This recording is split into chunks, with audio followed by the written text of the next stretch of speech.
പ്രവൃത്തിയിൽ ആണ് ദൈവം നമ്മളിൽ പ്രസാദിക്കുന്നതെന്നുള്ള ഒരു തെറ്റായ ചിന്തയാണ് ഫരിസേയ മനോഭാവത്തിന്റെ അടിസ്ഥാനം. കൽപ്പന അനുസരിച്ച് പ്രവർത്തിച്ചാലേ ദൈവം നമ്മളെ അനുഗ്രഹിക്കുള്ളൂ. പ്രവൃത്തി കൂടാത്ത വിശ്വാസം നിർജീവമാണെന്ന് യാക്കോബിന്റെ ലേഖനത്തിൽ പറയുന്നത് വിശ്വാസം ലഭിച്ചു കഴിഞ്ഞ ഒരു വ്യക്തി ചെയ്യേണ്ട പരസ്നേഹ പ്രവർത്തനത്തെക്കുറിച്ചാണ്. എന്നാൽ വിശ്വാസം എന്നത് തന്നെ ദൈവത്തിന്റെ ഒരു ദാനമാണ്. അപ്പൊ അത് രണ്ടും തമ്മിൽ വ്യത്യാസമുണ്ട്. ഇത് രണ്ടും കോൺട്രഡിക്ഷൻ ഇല്ല, പക്ഷെ രണ്ടും രണ്ട് കാര്യമാണ്. അപ്പൊ അതുകൊണ്ട് ശ്രദ്ധിക്കണം. ഇവിടെ പറയുകയാണ് അബ്രാഹം പ്രവർത്തിച്ചത് കൊണ്ടല്ല. അത് ശരിയായോ മാത്യൂസേ? എല്ലാം റെഡി? ഓക്കെ. ഇനി ഇതും കൂടി ചേർക്കാനുണ്ട്, ഈ ടോക്കും കൂടി. അപ്പൊ ഇപ്പൊ കോപ്പി ചെയ്യരുത്. ഇപ്പൊ CD എഴുതിയോ?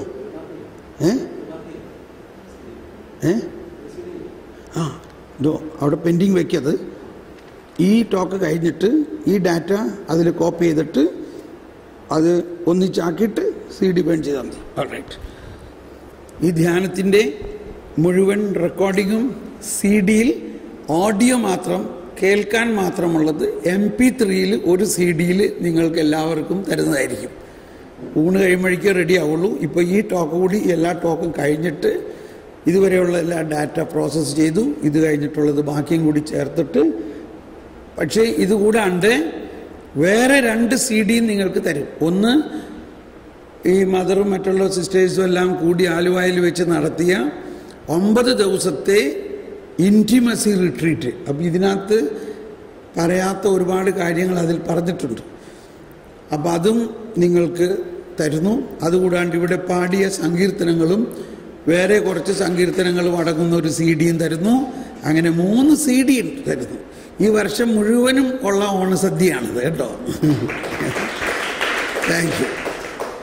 അപ്പോൾ ഇത് നിങ്ങൾ എല്ലാ ദിവസവും കുറേശ്ശെ കേൾക്കാം. എല്ലാവർക്കും വ്യക്തിപരമായിട്ടുള്ളതാണത്, നിങ്ങളുടെ സ്വന്തമാണത്. നിങ്ങൾക്ക് സ്വന്തമായിട്ട് എന്ത് വേണമെങ്കിലും ചെയ്യാം. അത് കോപ്പി എടുത്ത് മറ്റുള്ളവർക്ക് കൊടുക്കാം. ഇത് തന്നെ ആർക്കെങ്കിലും സമ്മാനമായിട്ട് വേണമെങ്കിൽ കൊടുക്കാം. You can do what you like. പക്ഷേ you must listen this again. Okay. അപ്പോൾ 4, 5 വചനം പ്രത്യേകം ശ്രദ്ധിക്കണം കേട്ടോ. ഇത് മനസ്സിലാക്കാൻ വളരെ ബുദ്ധിമുട്ടുള്ളതാണ്. മനസ്സിലാക്കാൻ ശ്രമിക്കുക. മനസ്സിലായില്ലെങ്കിൽ വിഷമിക്കണ്ട. സാവധാനം ജ്ഞാനത്തിന് വേണ്ടി പ്രാർത്ഥിക്കുകയും വീണ്ടും ഇതെല്ലാം കേൾക്കുമ്പോൾ നമുക്ക് മനസ്സിലാവും. ഇതാരും പ്രഘോഷിക്കാത്തൊരു വചനമാണ്. എന്താണ് ഇവിടെ 5-ാമത്തെ വചനത്തിൽ പറയുന്നത്? എല്ലാവരും ഒന്ന് എടുത്ത് വായിച്ചതെന്ന്. പ്രവൃത്തികൾ കൂടാതെ തന്നെ പാപിയെ നീതീകരിക്കുന്നവനിൽ വിശ്വസിക്കുന്നവന്റെ വിശ്വാസം നീതിയായി പരിഗണിക്കപ്പെടുന്നു. പലതും മനസ്സിലായോ? ഒന്നും മനസ്സിലാവില്ല. കുറ്റമായിട്ട് പറയണമല്ല, ഇറ്റ് ഈസ് ഇമ്പോസിബിൾ പെട്ടെന്നത് മനസ്സിലാകാൻ. കുറേ വലിയ പാപികളാണെങ്കിൽ എളുപ്പം മനസ്സിലാവും, എന്നെ പോലെയൊക്കെയുള്ള. എന്ന് പറഞ്ഞാൽ വിശ്വാസത്തിൻ്റെ ദാനത്തിൻ്റെ ഒരു രഹസ്യം ഇവിടെ പറയുകയാണ്. അബ്രാഹത്തിന് വിശ്വാസം ദാനമായി കൊടുത്തതിലുള്ള ഒരു കണ്ടന്റ്, ഒരു ഉള്ളടക്കം ഇതായിരുന്നു. അതിൻ്റെ ഒരു ചാപ്റ്റർ ഇതായിരുന്നു. ഒന്നുകൂടി വായിച്ച് സാവധാനം വായിക്കണം. പ്രവൃത്തികൾ കൂടാതെ തന്നെ പാപിയെ നീതീകരിക്കുന്നവനിൽ വിശ്വസിക്കുന്നവന്റെ വിശ്വാസം നീതിയായി പരിഗണിക്കപ്പെടുന്നു. അതായത് സാധാരണഗതിയിൽ നമ്മൾ ഇതുവരെ വിശ്വസിച്ചുകൊണ്ടിരിക്കുന്നത് ഒരു പാപി അവൻ്റെ പാപത്തിൽ നിന്ന് അകലാൻ അവൻ തന്നെ പ്രവർത്തിക്കണം, പ്രമാണങ്ങൾ അനുസരിച്ചവൻ പ്രവർത്തിക്കണം. എന്നാൽ അങ്ങനെ പ്രമാണങ്ങൾ അനുസരിച്ച് പ്രവർത്തിക്കാതെ തന്നെ പാപിയെ ദൈവം നീതീകരിക്കുമെന്ന്. ഇപ്പം അബ്രാഹത്തിന്റെ സമയത്ത് പ്രമാണം വന്നിട്ടില്ലല്ലോ. അത് ചിന്തിച്ചാൽ മതി. അബ്രാഹത്തിന്റെ സമയത്ത് പ്രമാണം വന്നിട്ടുണ്ടോ? ഇല്ല. അപ്പം പാപം ചെയ്യുന്ന ആ പ്രവൃത്തി, അതിൽ നിന്ന് അകലാൻ ഒരുവൻ സ്വന്തം പ്രവൃത്തിയിൽ ആശ്രയിക്കാതെ ദൈവത്തിൽ ആശ്രയിച്ചാൽ അതകലും. എന്ന് അബ്രാഹം വിശ്വസിച്ചു. അതാണ് അബ്രാഹത്തിൻ്റെ വിശ്വാസത്തിൻ്റെ ഒരു പ്രധാന പോയിന്റ്. ഇനി ഒന്നുകൂടി വായിച്ചു നോക്കിയേ. പ്രവൃത്തി കൂടാതെ തന്നെ പാപിയെ നീതീകരിക്കുന്നവനിൽ വിശ്വസിക്കുന്നവന്റെ വിശ്വാസം അവന് നീതിയായി പറയും. അപ്പോൾ ഇതവിടെ കുറച്ച് വരച്ചൊക്കെ വെച്ച് ഇതിപ്പോൾ മനസ്സിലാവില്ലെങ്കിൽ പിന്നീട് മനസ്സിലാകാൻ ശ്രമിക്കണം. ആരോടും ചോദിക്കേണ്ട, പരിശുദ്ധാത്മാവേ ജ്ഞാനം നൽകണേ, ഇതെനിക്ക് മനസ്സിലാക്കി തരണേ എന്ന് കുറേ നാൾ പ്രാർത്ഥിക്കുമ്പോൾ നമുക്കിത് മനസ്സിലാവും.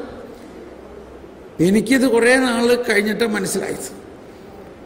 അത് വളരെ വലിയൊരു പാപാവസ്ഥയിൽ ദൈവം എന്നെ ആലിംഗനം ചെയ്യുന്ന ഒരു അനുഭവം എനിക്കുണ്ടായി. അപ്പോഴെനിക്കത് ശരിക്കും മനസ്സിലായി. എൻ്റെ പാപത്തിനനുസരിച്ച് ദൈവം എന്നെ നീതീകരിക്കുകയല്ല ചെയ്യുന്നത്. ദൈവത്തിൻ്റെ കരുണാർദ്രമായ സ്നേഹമനുസരിച്ച് പാപിയായ എന്നെ ദൈവം നീതീകരിക്കുന്നു. അത് കൊച്ചുറേസിയുടെ പുസ്തകങ്ങളിൽ പല സ്ഥലത്തും, അതുപോലെ തന്നെ ഫൊസ്റ്റീനയുടെ പുസ്തകങ്ങളിലൊക്കെ ഉള്ള ആശയമാണത്. പക്ഷേ ഇത് മനസ്സിലായി കഴിഞ്ഞാൽ നിധി കണ്ടെത്തി നിങ്ങൾ. അതാണ് ആ നിധി കണ്ടെത്തുക എന്ന് പറയുന്നതിൻ്റെ അർത്ഥം. ഓക്കെ. പക്ഷേ അപ്പോൾ ഇതിലൊന്നും കൂടി പറയാം. അബ്രാഹാം ദൈവത്തിൽ വിശ്വസിച്ചു, അതവന് നീതിയായി പരിഗണിക്കപ്പെട്ടു എന്നതിൻ്റെ അർത്ഥം പ്രവൃത്തികൾ കൂടാതെ തന്നെ പാപിയെ നീതീകരിക്കുന്നവനാണ് ദൈവമെന്ന് അബ്രാഹാം വിശ്വസിച്ചു. എന്തുകൊണ്ട് വിശ്വസിച്ചു? അബ്രാഹത്തിന് ആ വിശ്വാസമാണ് ദാനമായിട്ട് കിട്ടിയിരിക്കുന്നത്. അപ്പോൾ നമുക്കിപ്പോൾ കിട്ടിയിരിക്കുന്ന വിശ്വാസത്തിൻ്റെ ഒറിജിൻ ഇതാണ്. എന്താണ് ഒറിജിൻ?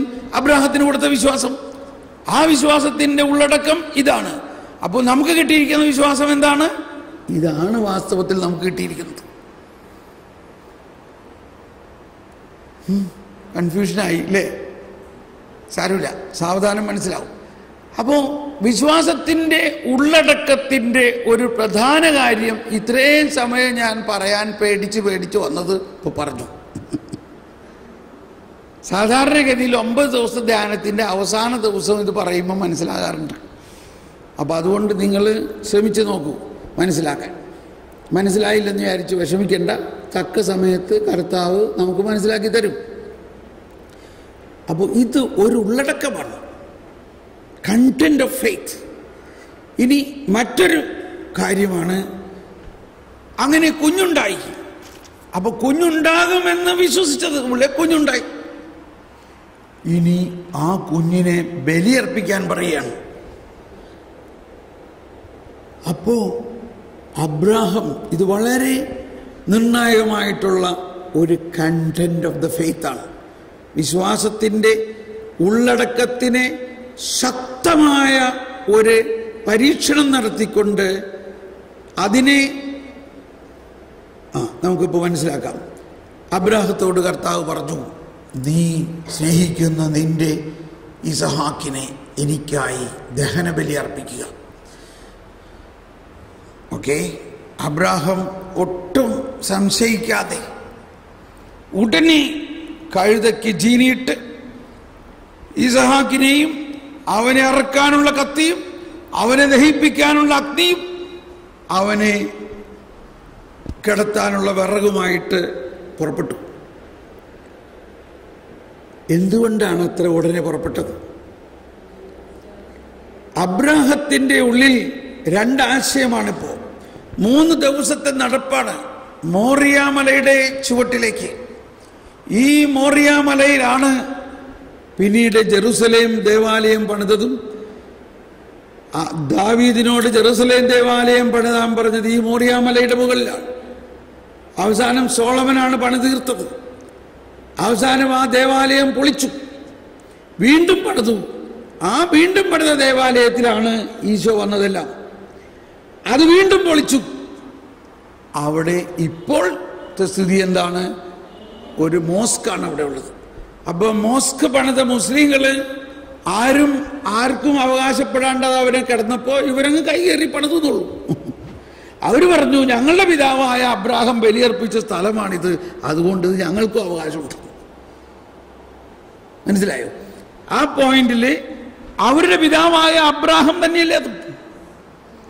ആ അബ്രാഹാം ബലിയർപ്പിച്ച സ്ഥലമാണ്, അതുകൊണ്ട് ഞങ്ങൾക്കത് വേണമെന്നും പറഞ്ഞ് അവരാണത് പിടിച്ചെടുത്തിരിക്കണം. അതിൻ്റെ അകത്ത് കയറാൻ നമുക്കിപ്പോൾ പറ്റില്ലെങ്കിലും ഈ ഒറിജിനൽ ആയിട്ടുണ്ടായിരുന്ന ജെറുസലേം ദേവാലയത്തിൻ്റെ ഒരു മതിൽ മാത്രമാണ് ഇവിടെ ഉള്ളത്. അതാണ് ഫേമസ് വെസ്റ്റേൺ വാൾ എന്ന് പറയുന്നത്. വെസ്റ്റേൺ വാൾ, വെയിലിംഗ് വാൾ. ആ മതിലിൽ ചെന്നിട്ടാണ് ഇവർ നമസ്കരിക്കുന്നത്, ഇവർ തലയടിച്ച് പ്രാർത്ഥിക്കുന്നതെല്ലാം. ആ മതിൽ ഇപ്പോഴും ഉണ്ട് അവിടെ. അപ്പോൾ അതിൻ്റെ എല്ലാം തുടക്കം എന്തായിരുന്നു എന്നാണ് ഞാൻ ഈ പറയണത്. ഏത്?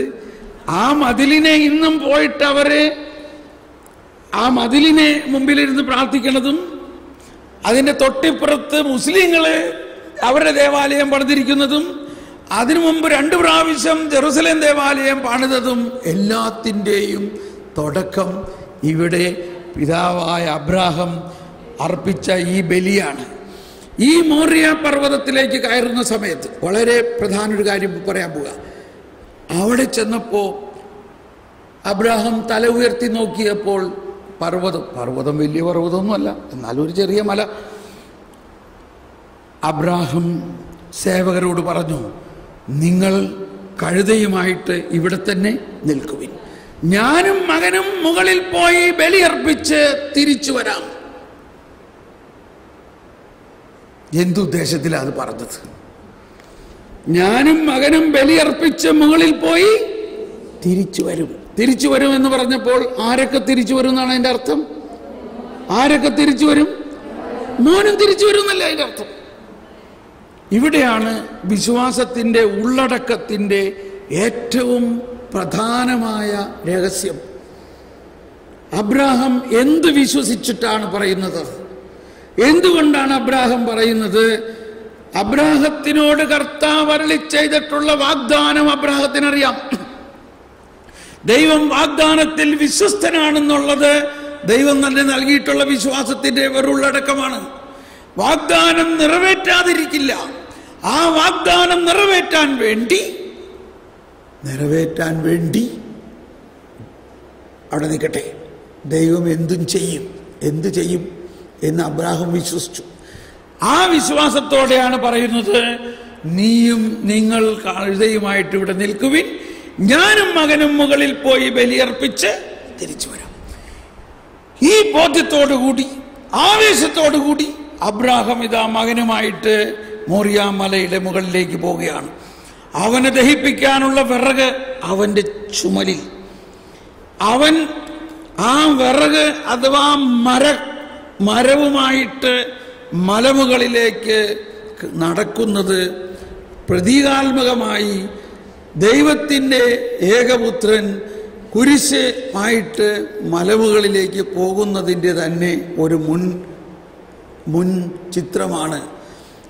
അവിടെ ചെന്ന് അബ്രാഹാം ബലിപീഠമുണ്ടാക്കി, ബലിവസ്തു അല്ലെങ്കിൽ വിറക് നിരത്തി, തീ അതിൻ്റെ കോർണറിൽ കൊളുത്തി വെച്ചു, കത്തിയെടുത്തു, പ്രാർത്ഥിച്ചു, പിതാവായ ദൈവമേ, സ്വർഗത്തിന്റെയും ഭൂമിയുടെയും സകല സൃഷ്ടിയുടെയും പിതാവായ ദൈവമേ, അങ്ങ് എന്നോട് അരുളി ചെയ്തതനുസരിച്ചുള്ള വാഗ്ദാനം അങ്ങ് നിറവേറ്റും.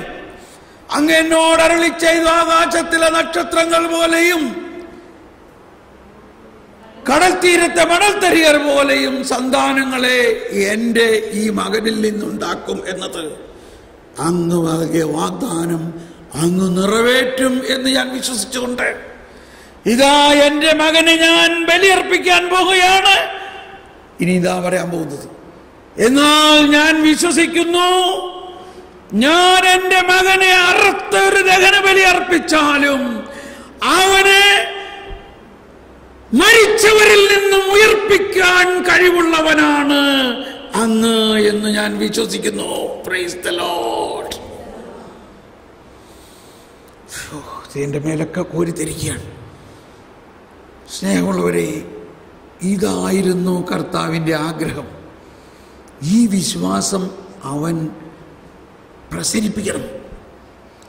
അത് എബ്രായ ലേഖനത്തിൽ 11-ാം അധ്യായത്തിൽ 19-ാമത്തെ വചനത്തിൽ കൃത്യമായിട്ടത് പറയുന്നുണ്ട്. എബ്രായ ലേഖനം 11-ാം അധ്യായം 19-ാമത്തെ വചനത്തിൽ പറയുകയാണ്, 17 മുതൽ വായിക്കാം.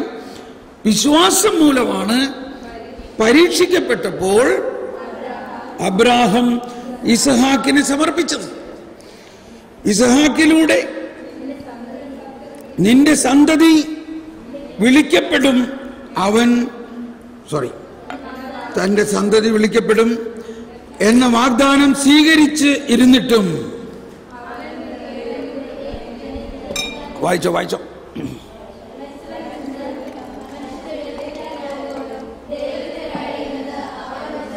Praise the Lord. ഒന്നെല്ലാവരും കൂടി വായിച്ച്.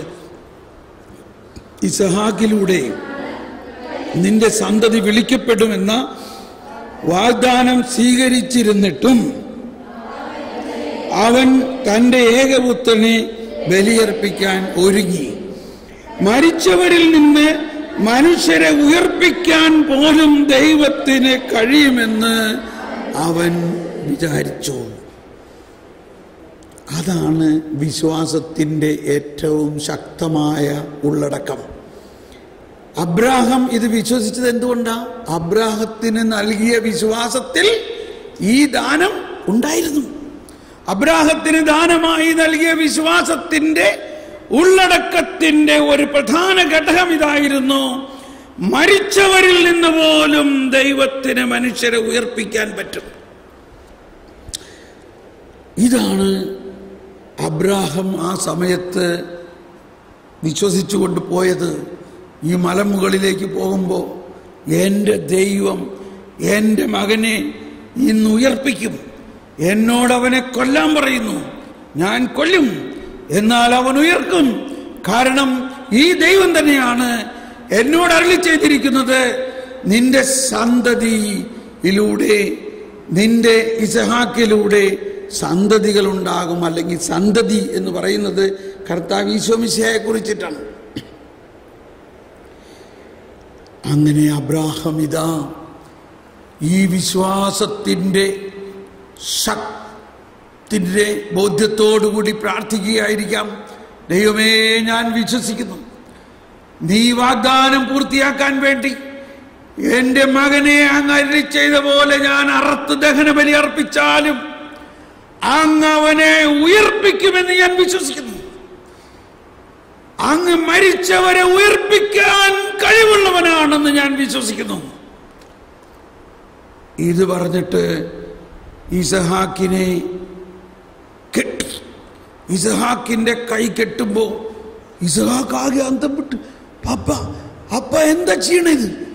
അപ്പ എന്നെ കൊല്ലല്ലേ, എന്നെ കൊല്ലല്ലേ. ഇല്ല മോനെ, നിന്നെ ദഹനബലി അർപ്പിക്കാൻ ആണ് കർത്താവ് പറയണത്. ഇതെന്താ അപ്പ പറയണത്? എന്നെ ദഹനബലി അർപ്പിക്കാലോ? ഞാൻ ഇത്രയും ദിവസം അപ്പം പറഞ്ഞു, ദൈവം നൽകിയ ഏറ്റവും വലിയ സമ്മാനമാണ്, എന്നിലൂടെയാണ് ആകാശത്തിലെ നക്ഷത്രങ്ങളെ പോലെ സന്താനങ്ങൾ ഉണ്ടാക്കാൻ പോണെന്ന് പറഞ്ഞ് എന്നെ ഇങ്ങനെ കൊല്ലണോ? ഓ, ഇത് ദൈവമല്ല പറഞ്ഞിരിക്കുന്നു. ഇല്ല മോനെ, അങ്ങനെ പറയരുത്, ദൈവം തന്നെയാണിത് പറഞ്ഞിരിക്കുന്നത്. ദൈവസ്വരം എനിക്ക് ശരിക്കറിയാം. ദൈവം എങ്ങനെ പറയും? എങ്ങനെ എന്നെ കൊല്ലും? എന്റെ അപ്പൻ എന്നെ കൊല്ലുന്നു, കൊല്ലല്ലേ, ഓ കൊല്ലല്ലേ. അവൻ കിടന്ന് വാവിട്ട് കരയാൻ തുടങ്ങി. അബ്രാഹാം പറഞ്ഞു, മകനെ ശ്രദ്ധിക്കൂ, മകനെ കേൾക്കൂ. നമ്മൾ വിശ്വസിക്കുന്ന ദൈവം, നമ്മുടെ ദൈവത്തിന്റെ ശക്തി നിനക്കറിയോ? നമ്മുടെ ദൈവത്തിന്റെ ശക്തി, ഞാൻ നിന്നെ ദൈവം അരുളി ചെയ്ത പോലെ കഴുത്തറുത്ത് കൊന്നാലും നമ്മുടെ ദൈവത്തിന് നിന്നെ ഉയർപ്പിക്കാനുള്ള ശക്തിയുണ്ട്. ഇപ്പോൾ ഈ വിശ്വാസം അബ്രാഹത്തിൽ നിന്ന് ഇസഹാക്കിലേക്ക് പകരുകയാണ്. ഒരു നിമിഷം ഇസഹാക്ക് ഒന്നും മിണ്ടുന്നില്ല. അത് കഴിഞ്ഞപ്പോൾ ഇസഹാക്കിന്റെ കണ്ണുകൾ തുടുത്തു. അതെ അപ്പാ, ഞാൻ വിശ്വസിക്കുന്നു, ശരീരത്തിന്റെ ഉയർപ്പിലും നിത്യമായ ജീവനിലും ഞാൻ വിശ്വസിക്കുന്നു. ഇതാ ഞാൻ, എന്നെ അറക്കൂ, ഞാൻ ഉയർത്തെഴുന്നേൽക്കും. അങ്ങനെ അബ്രാഹാം ഇസഹാക്കിനെ കൈകാലുകൾ കെട്ടി കൊല്ലാനായിട്ട്, ദഹനബലി അർപ്പിക്കാനായിട്ട് അവിടെ കിടത്തി. അബ്രാഹാം കത്തിയെടുത്ത് കുഞ്ഞിന്റെ കഴുത്തറക്കാൻ കഴുത്തിൽ വയ്ക്കുമ്പോൾ പെട്ടെന്ന് ഒരു മാലാഖ കൈപിടിച്ച് വലിച്ചു. കത്തി എവിടെയോ പോയി. അബ്രാഹാം ആകെ പതറി. എന്താ സംഭവിക്കുന്നത്? ദൈവമേ, ഓ ദൈവമേ, എന്താണ് നീ ചെയ്യുന്നത്? ഞാൻ കൊല്ലും, ഞാൻ എന്റെ മകനെ ബലിയർപ്പിക്കും, കാരണം അവൻ ഉയർക്കുമെന്ന് ഞാൻ വിശ്വസിക്കുന്നു, എന്നെ തടയരുത്. ഏബ്രഹാം, ഏബ്രഹാം,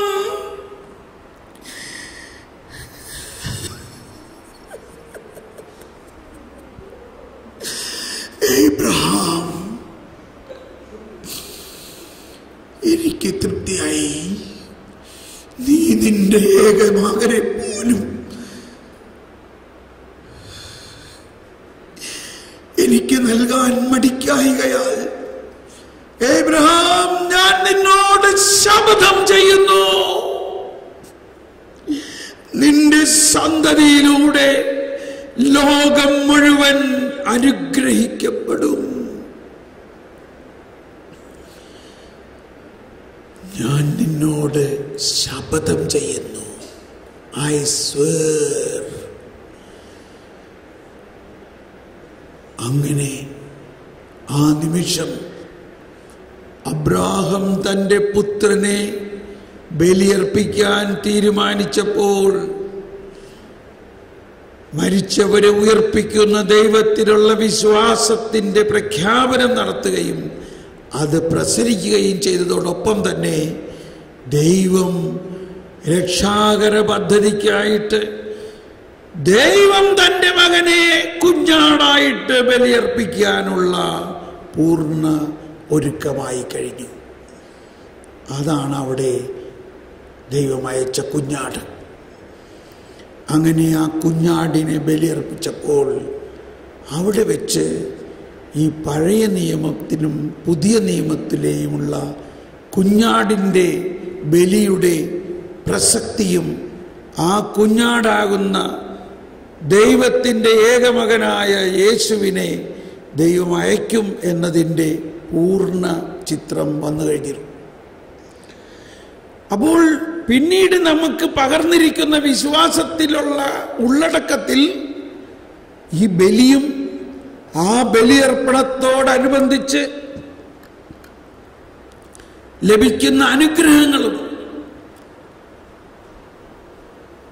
അബ്രാഹത്തിൻ്റെ പ്രവൃത്തി കൊണ്ടല്ല, വിശ്വാസം കൊണ്ടാണ്.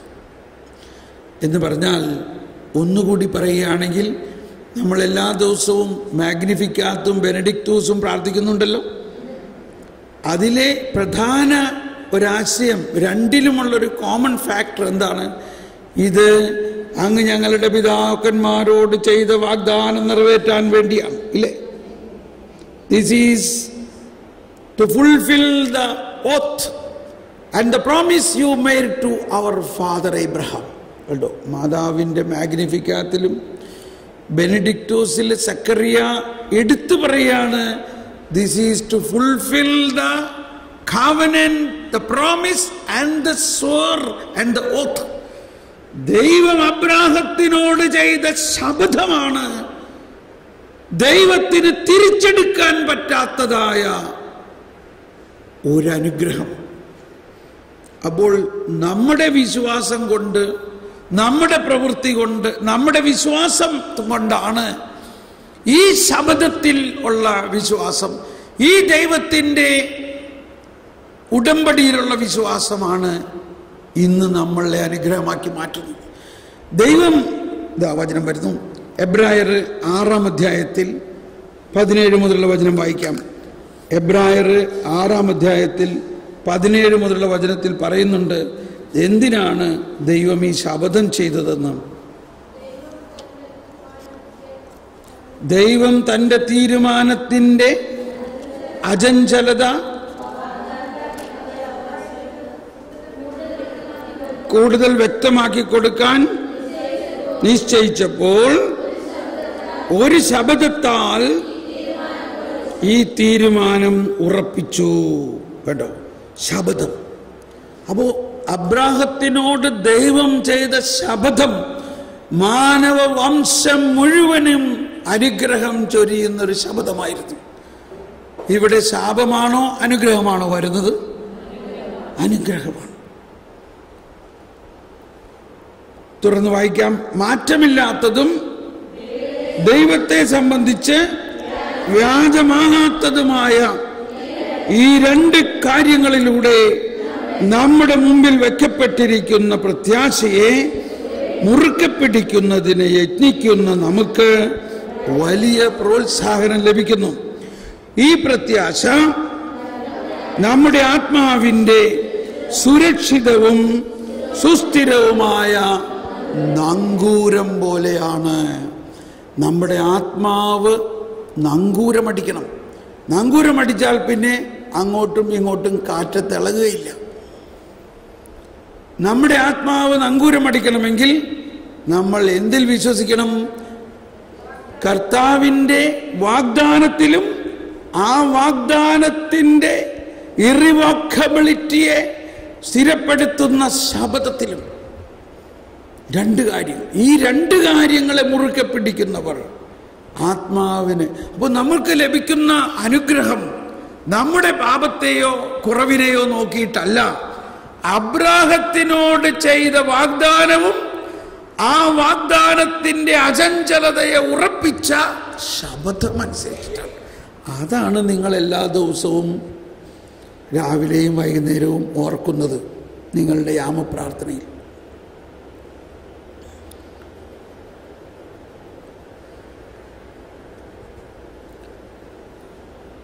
ഈ ശബ്ദവും ഈ പ്രോമിസ് എല്ലാം അനുസരിച്ച് അബ്രാഹത്തിന് നൽകിയ എല്ലാം നമുക്ക് നൽകിയിരിക്കുന്നു. അപ്പോൾ മുതൽ അബ്രാഹത്തിൻ്റെ വിശ്വാസം ഒരുപടി കൂടി വർദ്ധിക്കുകയും അങ്ങനെ അതാണ് പ്രപഞ്ചത്തിൽ മുഴുവനും മാതാവ് വിശ്വാസത്തിൻ്റെ മാതാവായിട്ട് മാറിയത്. മാതാവ് ഓർക്കുന്നത് എപ്പോഴും അബ്രാഹത്തിന് നൽകിയ വിശ്വാസത്തെയാണ്. നമുക്ക് ഈ ബോധ്യത്തോടു കൂടി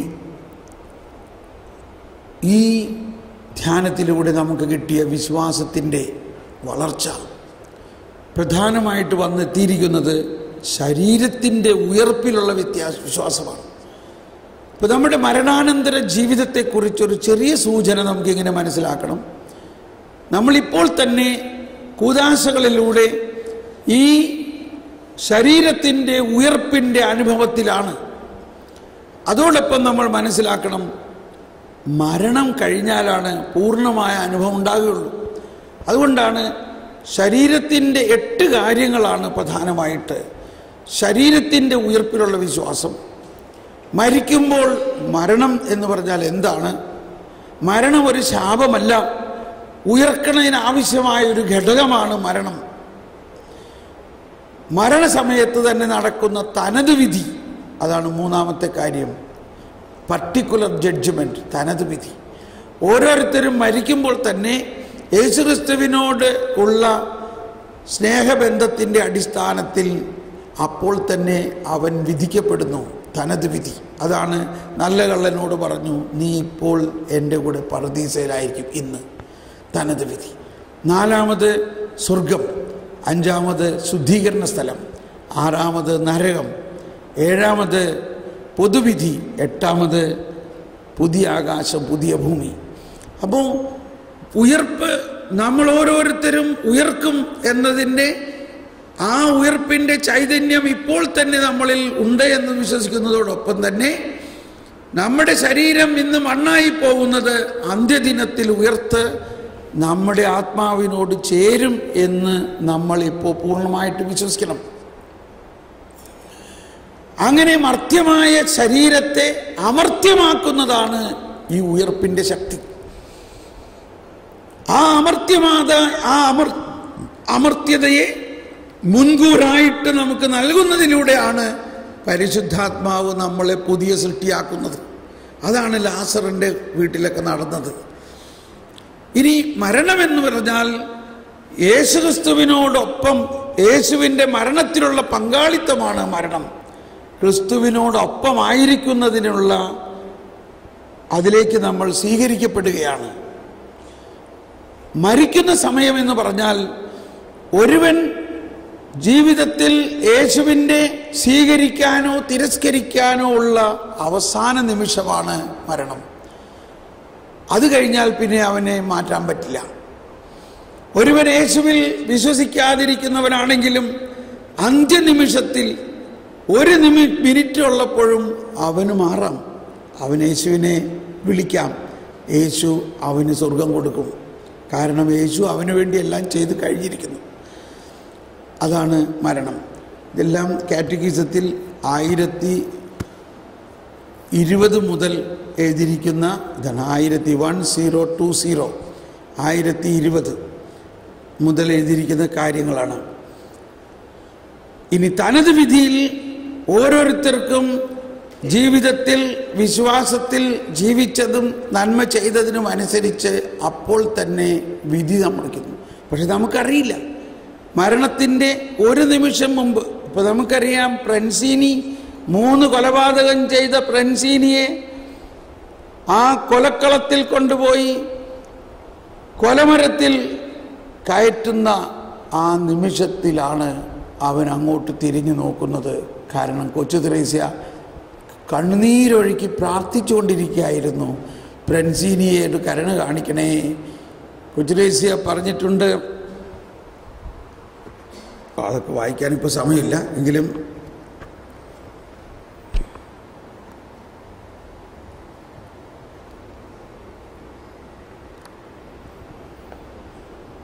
I heard a great criminal just condemned to death for some horrible crimes. Everything pointed to the fact that he would be impenitent. I wanted at all costs to prevent him from falling into hell. 14 വയസ്സുകാരിയാണെന്ന് ഓർക്കണം. ഇതാണ് നമ്മളുടെ ഈ കുഞ്ഞു മക്കൾക്ക് കൊടുക്കേണ്ട. എന്തോരം 14 വയസ്സുകാരി കുഞ്ഞുങ്ങളാണ് നമ്മുടെ സ്കൂളിലൊക്കെ ഉള്ളത്. 14 വയസ്സുള്ളപ്പോഴുള്ള കൊച്ചുറേസ്യയുടെ വിശ്വാസമാണ്, I wanted at all costs to prevent him from falling into hell. And to attain my purpose, I employed every means imaginable, feeling that of myself I could do nothing. I offered to God all the infinite merits of our Lord, the treasures of the church, and finally I begged Celine to have a mass offered for my intentions. I did not dare ask this myself for fear of being obliged to say it was for Francini, the great criminal. I didn't even want to tell Celine, but she asked me such tender and pressing question. I confided my secret to her. Far from laughing at me, she asked if she could help convert my sinner. I accepted gratefully, for I would have wished all creatures would unite with me to beg grace for this guilty man. അപ്പോൾ നിങ്ങൾക്കറിയാവുന്നതാണത്. ആ സമയം ഇതിൻ്റെ ഒരു film ഞാൻ ഉണ്ടാക്കിയിട്ടുണ്ട്. അത് നിങ്ങൾക്ക് ഇപ്പോൾ കാണിക്കാൻ സമയമില്ല. അത് നിങ്ങൾക്ക് എങ്ങനെയും തരാം, അല്ലെങ്കിൽ ഇവിടെ ആരുടെ കയ്യിലെങ്കിലും ഉണ്ടാവും. അത് ഇൻ്റർനെറ്റിലുണ്ട്, ഫ്രൻസീനി തെരേസ. അപ്പം ആ കുഞ്ഞു തെരേസായുടെ പ്രാർത്ഥന, അതിൽ പറഞ്ഞിരിക്കുന്ന ഒരു കാര്യം, I believe, I feel confident that you will not refuse the tears of this child. അങ്ങനെ അവൾ പ്രാർത്ഥിച്ചുകൊണ്ടിരിക്കുമ്പോൾ കൊലമരത്തിലേക്ക് കൊണ്ടുപോകുന്ന ഗില്ലറ്റിൻ്റെ അടുത്ത് ചെല്ലുമ്പോൾ ഇതാ കപ്ലാൻ അല്ലെങ്കിൽ ചാപ്ലിൻ കുരിശുമായിട്ട് അവിടെ നിൽക്കുന്നു. ഫ്രാൻസിനി ആ കുരിശിലേക്ക് നോക്കുന്നു. ആ കുരിശിൽ നിന്നും ഒരു ഫ്ലാഷ് അടിക്കുന്ന പോലെ ഫ്രാൻസിനിയുടെ ഹൃദയത്തെ സ്പർശിക്കുന്നു. ഫ്രാൻസിനിയുടെ കണ്ണുകളിൽ കണ്ണുനീരൊഴുകുന്നു. ഫ്രാൻസിനി ആ വൈദികനോട് പറഞ്ഞു, ആ കുരിശ് ഇങ്ങോട്ട് കൊണ്ടുവരും. ആ കുരിശ് വേഗം കൊണ്ടുവരൂ. ഇവിടെ പട്ടാളക്കാര് ഫ്രാൻസിനിയെ പിടിച്ച് കൊലമരത്തിൽ അല്ലെങ്കിൽ ഗില്ലറ്റിലേക്ക് തല കയറ്റാൻ നോക്കുമ്പോൾ തല വലിച്ചുകൊണ്ടാണിത് പറയുന്നത്. ആ കുരിശിങ്ങ് കൊണ്ടുവരൂ. ആ വൈദികൻ ഇത്രയും നാള് ഫ്രാൻസിനിയുടെ പുറകെ നടന്ന് ഒന്ന് കുമ്പസാരിക്കാൻ സാധിച്ചില്ല. ഇതാ അവസാന നിമിഷത്തിൽ ആ കുരിശുമായിട്ട് വൈദികൻ ഓടിച്ചെന്നു. ആ ഈശോയുടെ ഹൃദയത്തിലെ മുറിവിൽ ഫ്രാൻസിനി 3 പ്രാവശ്യം ഉമ്മ വെച്ചു. 30,000-ൽ പരം ജനങ്ങൾ അവിടെ കൂടിയിട്ടുണ്ടായിരുന്നു. ലാ ക്രോയ്സ് എന്ന പേപ്പറിൽ പിറ്റേ ദിവസം ന്യൂസും പടങ്ങളൊക്കെ വരച്ച പടങ്ങളാണെന്നുണ്ടായിരുന്നത്. ഈ ന്യൂസ് വന്നു. പത്രം വായിക്കരുതെന്നാണ് അപ്പം പറഞ്ഞിട്ടുള്ളെങ്കിലും ഇത് അറിയാൻ വേണ്ടി കൊച്ചു ത്രേസ്യ വായിച്ചപ്പോൾ അവൾ കണ്ണുനീര് കൊണ്ട് നിറഞ്ഞു. അവൾ ചോദിച്ചിരുന്നു, എനിക്കൊരു അടയാളം തരണം.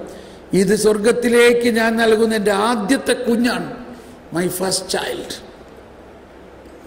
ഇത്രയ്ക്ക് ശക്തമാണ് കർത്താവിൻ്റെ രക്ഷാകര ശക്തി. നമ്മുടെ വിശ്വാസത്തിലൂടെ നരകത്തിൽ പോകുന്ന മറ്റാത്മാക്കളെ രക്ഷപ്പെടുത്താൻ. ഇതാണ് നമ്മുടെ വിളി, സേവ് ദ സോൾസ്. നമ്മൾ ചെയ്യുന്ന എല്ലാ പ്രവൃത്തികളും ഇതിനു വേണ്ടി കാഴ്ചവെക്കുമ്പോൾ നമ്മൾ അനേകം ആത്മാക്കളെ, നരകത്തിലേക്ക് പോകുന്നവരെ സ്വർഗത്തിലേക്ക് ആനയിക്കാൻ നമുക്ക് സാധിക്കും. എവൻച്വലി എല്ലാ ശുശ്രൂഷകളുടെയും അവസാന ലക്ഷ്യം ഇതാണെന്ന് മനസ്സിലാക്കിക്കൊണ്ട് നമുക്കൊരു നിമിഷം മൗനമായി ഇരിക്കാം. അപ്പോൾ ഉടനെ ഈശോയെ എഴുന്നള്ളിച്ച് വെച്ച് നമ്മൾ ഒരു പ്രാർത്ഥന നടത്താൻ പോകുന്നത് ഇങ്ങനെയാണ്. ഈശോയെ ഇവിടെ എഴുന്നള്ളിച്ച് വയ്ക്കാം. നിങ്ങൾ ഈ